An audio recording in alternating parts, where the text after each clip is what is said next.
Good morning po ngayon. Sipag mo ngayon po ngayon. Araw-araw mo ginagawa ang pagwalis sa kalsada po ngayon.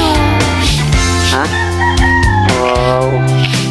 Dapat naman kahit pa paano mabigyan ka po ngayon ng gantimpala. Alam mo yung gantimpala? Mapasko na.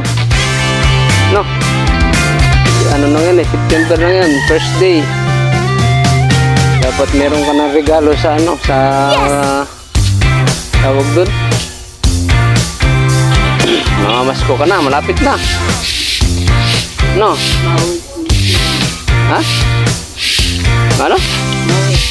Sino mawi? Papasko rin ka raw? Ano nga papasko sa iyo? Ha? Ano nga papasko sa iyo? Ano? Pira? Wow, sana all. Saka cellphone? Dapat naman kaso po nabigyan mo ko ng pera. No? Bigay papaskuhin mo ko ng pera pag pinapasko ka. Ha? Dapat laging may laging nalinisan yung garahe natin ng motor. May gantimpala si Pungay dahil Pasko na. Ever na, pero ayaw mo pang mag-asawa. Okay. Hindi po. Kahit naman po. Nagpasok ka na? Hindi, sinong teacher mo ngayon? Marbil? Anong grade mo na? Ha? Grade 4. Grade 4 ka na? Di makakatapos ka na. Anong pag natapos kayo, anong gusto mong course? Teacher? Ayan o. Ano naman yan na?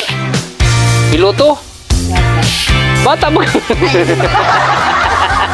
Magawa ka ng bata. Magawa ka ng bata? Hindi. Ay, yan yung bata.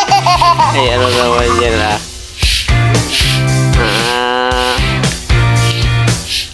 Sipag talaga ni Pungay ah.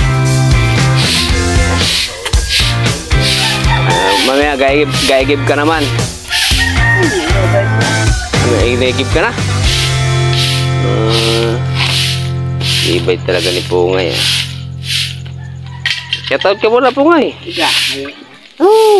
Shoutout muna dito sa ating video. Dali. Shoutout mo si Nanak. Kilala mo yun na si Nanak? Kilala mo ba si Randy? Ha? Kapatid, duman din yun. Kuya Randy. Ayan ang gawa ni Pungay tuwing umaga. Napakasipag. Ayan ang dapat minamana. Hindi yung isa naman doon ay nakaupo. Ayan, nakasaway. Ayaw mo mag-shoutout? Ha? Ayaw mo kumustahin si Randy? Bakit? Hindi ka papaskuhin nun.